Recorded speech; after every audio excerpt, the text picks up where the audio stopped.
Jamais la question du travailler ensemble n'a suscité autant d'intérêt dans les entreprises, et ce, à tous les niveaux.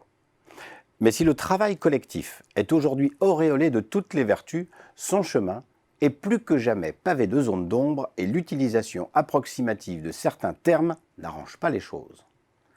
Prenons l'exemple de la collaboration et de la coopération. Ces deux termes sont très souvent utilisés de façon interchangeable et les définitions proposées sont généralement simplistes. Il faut dire que même les experts en management, en sociologie des organisations ou en psychodynamique du travail ne s'entendent pas sur la distinction qu'il serait utile de faire entre collaboration et coopération. Étymologiquement, la différence est pourtant palpable puisque collaboration signifie travailler ensemble pour faire, alors que coopération désigne le fait d'œuvrer ensemble pour savoir. À partir de là, on peut dire que la collaboration se manifeste par la recherche d'un consensus au sein du collectif pour mieux servir un idéal de production. En partageant les mêmes valeurs et les mêmes objectifs, et grâce à la complémentarité et à la coordination des efforts du groupe, il sera possible de produire plus et mieux.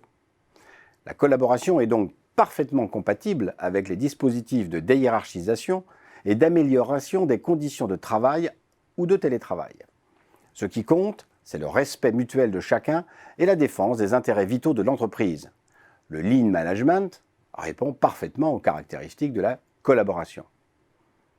La coopération s'inscrit dans un registre différent, celui de l'entraide créatrice au service d'un idéal de prospérité. La coopération a donc besoin d'un écosystème ad hoc qui va s'opposer à l'organisation en silo et favoriser la confrontation des divergences d'intérêts entre les parties prenantes. À cela s'ajoute une volonté réelle et sérieuse d'apporter une contribution éminemment responsable aux défis sociaux et environnementaux du monde moderne. La coopération apparaît ainsi comme une forme singulièrement estimable du travailler ensemble. Mais force est de constater qu'elle est assez rare en entreprise, notamment parce que la collaboration dévore la coopération, pour reprendre l'expression d'Éloi Laurent. Autrement dit, le rythme fou dans lequel s'est engouffrée l'humanité exalte l'esprit de compétition au détriment de l'esprit de contribution au service d'intérêts supérieurs à ceux du mercantilisme. Mais c'est aussi parce que la pratique de la coopération est problématique, avant tout parce que notre système éducatif récompense prioritairement l'individualisme. Combien de notes collectives un Français a obtenues lorsqu'il arrive au baccalauréat? Ensuite, parce que la coopération crée de la dépendance et génère du conflit. En ne cherchant pas le consensus, la coopération exige de confronter les points de vue pour arriver à un compromis.